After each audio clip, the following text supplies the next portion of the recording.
All of his co-workers were gone. What could it mean?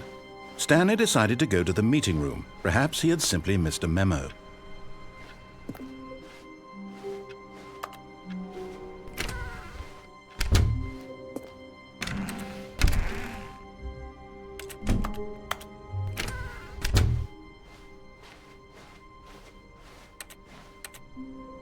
When Stanley came to a set of 2 open doors, he entered the door on his left.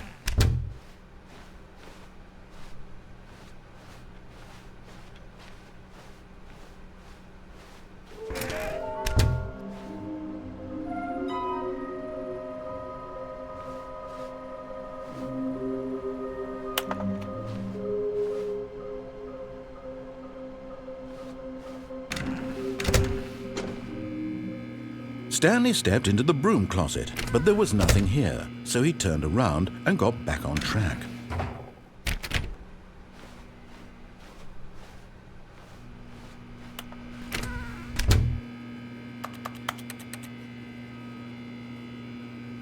There was nothing here. No choice to make, no path to follow, just an empty broom closet. No reason to still be here.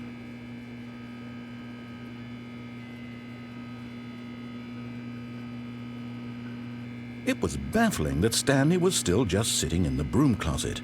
He wasn't even doing anything. At least if there was something to interact with, he'd be justified in some way. As it is, he's literally just standing there doing sweet FA.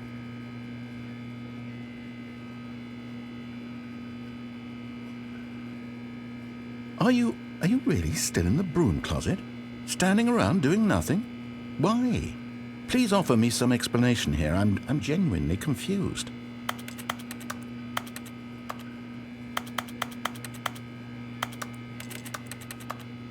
You do realize there's no choice or anything in here, right? If I'd said Stanley walked past the broom closet, at least you would have had a reason for exploring it to find out. But it didn't even occur to me because literally this closet is of absolutely no significance to the story whatsoever. I never would have thought to mention it.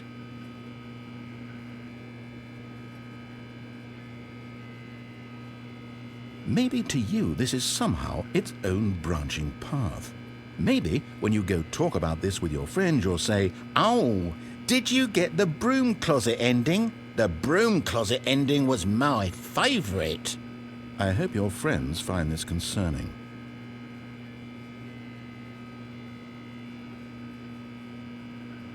Stanley was fat and ugly and really stupid. He probably only got the job because of a family connection. That's how stupid he is. That or with drug money. Also, Stanley is addicted to drugs and hookers.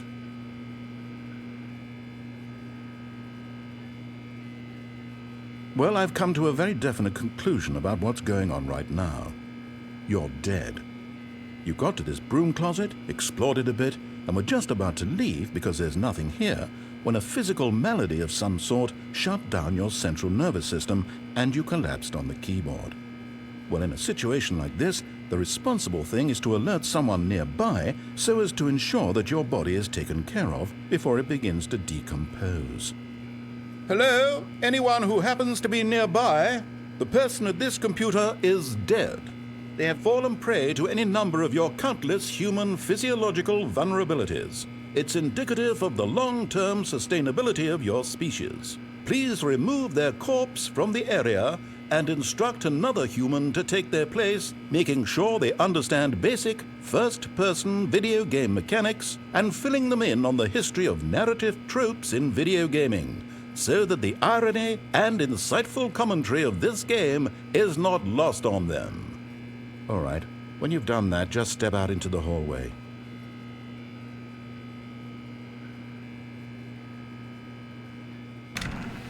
Ah, second player. It's good to have you on board. I guarantee you can't do any worse than the person who came before you. You too? Unbelievable. I'm at the mercy of an entire species of invalids. Perhaps there's a monkey nearby you can hand the controls to. A fish? Fungus? Look, you can hammer out the details. I'm not particularly picky. I'll just be waiting for when you're ready to pick up the story again.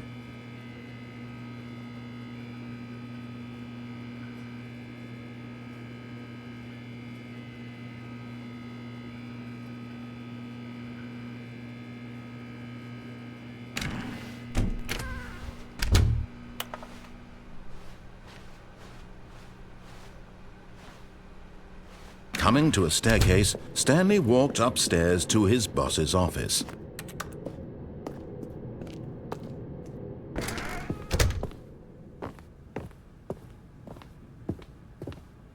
Stepping in...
All of his co-workers were gone. What could it mean? Stanley decided to go to the meeting room. Perhaps he had simply missed a memo.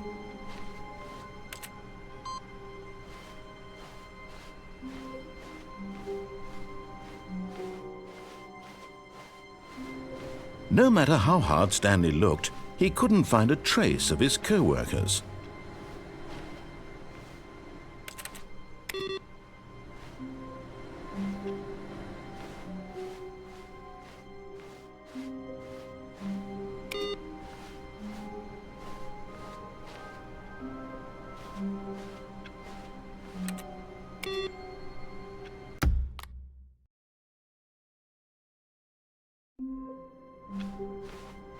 All of his co-workers were gone.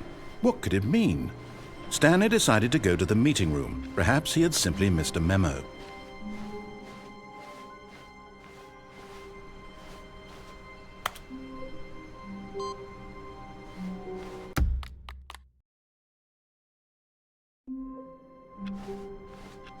I can't wait to tell this story to my co-workers, Stanley thought. How amusing they'll find it.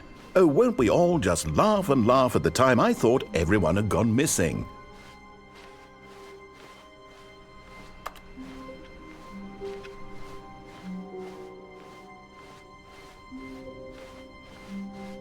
When Stanley came to a set of 2 open doors, he entered the door on his left.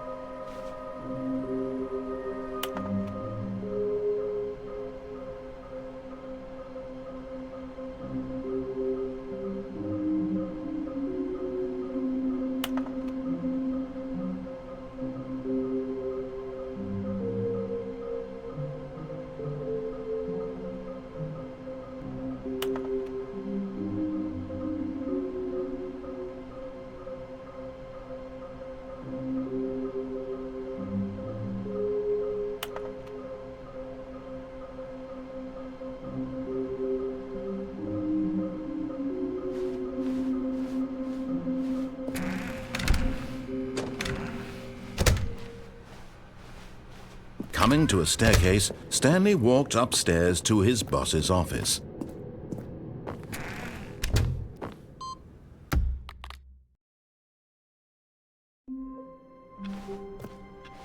All of his co-workers were gone. What could it mean? Stanley decided to go to the meeting room. Perhaps he had simply missed a memo. No.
Stanley knew the office layout like the back of his hand. It was only a matter of time before he found the others, wherever they were. Warmth spread through Stanley's arms. With the bucket in his arms again, he was home.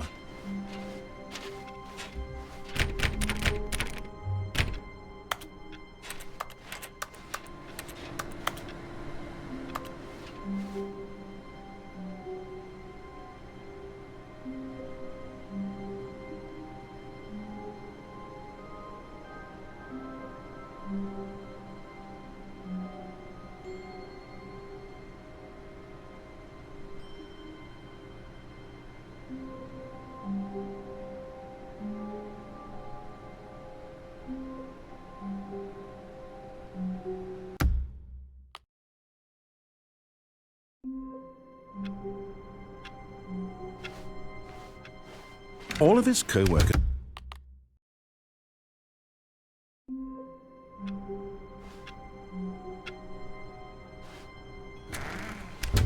Stanley picked up the bucket and smiled. He'd never be alone again, not truly alone, not with the bucket around.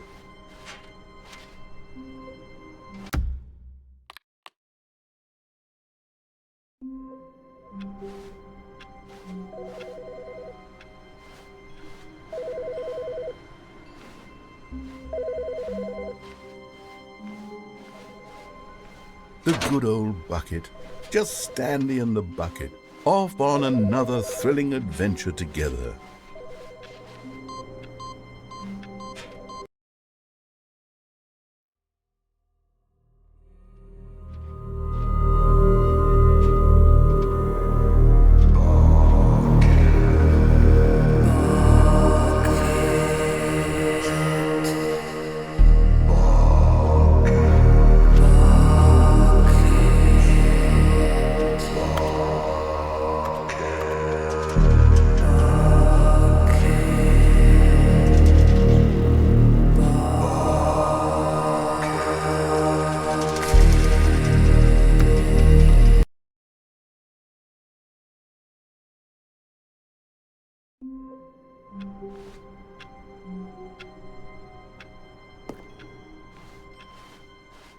A soft wind blew outside and perhaps rain started, and if it did, it stopped shortly after.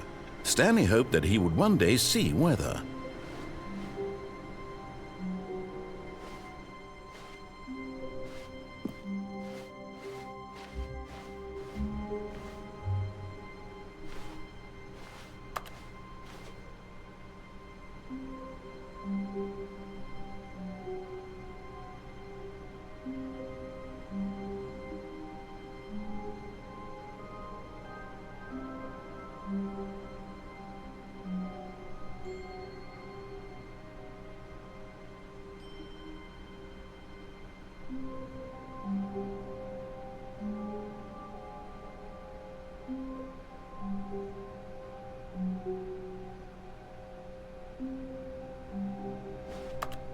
"Where are we going today?" the bucket asked. Stanley just smiled. Anywhere they went together would be Stanley clutched the bucket tightly to his chest. This was not the correct way to the meeting room, but Stanley had felt the bucket calling to him, telling him that the employee lounge was simply the place to be. And here it was. Had the bucket turned out to be correct? Well, no, never mind. The bucket was wrong. Stanley took the door on his left to go back to the meeting room. "No," said the bucket. "don't go to the meeting room. Go somewhere else. The cargo lift, yes. Go there. Go to the cargo lift."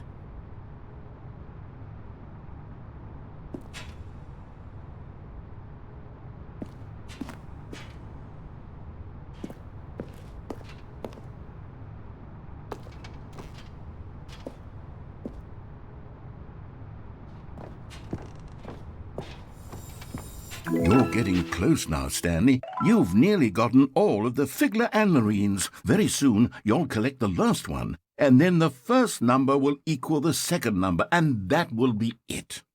We'll be different people by then. Different in the sense that we used to have none of them, and now we have them all. You can't go back to when you had no Figler and Marines. None of us can.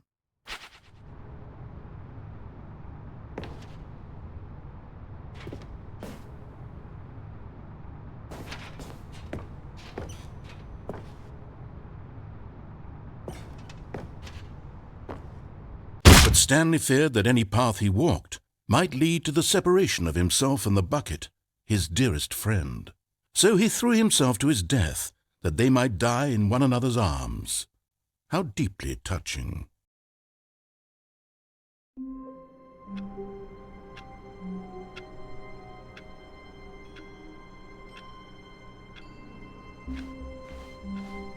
The meeting room. Yes, that's where everyone would be. Stanley just needed to get to the meeting room and a good bucket, a strong bucket, a humble bucket, a committed bucket, a bucket of culture and distinction. Stanley clutched the bucket tightly to his chest. This was not the correct way to the meeting room, but Stanley had felt the bucket calling to him, telling him that the employee lounge was simply the place to be. And here it was. Had the bucket turned out to be correct? No, never mind.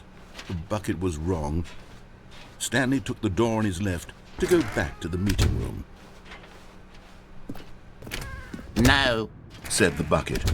"don't go to the meeting room. Go somewhere else. The cargo lift, yes. Go there. Go to the cargo lift."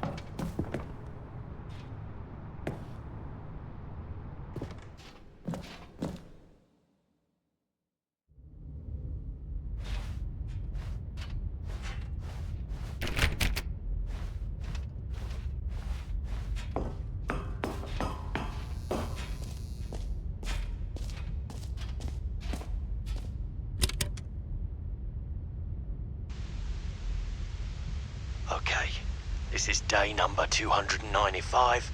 Tape number... I don't even know. I've lost track.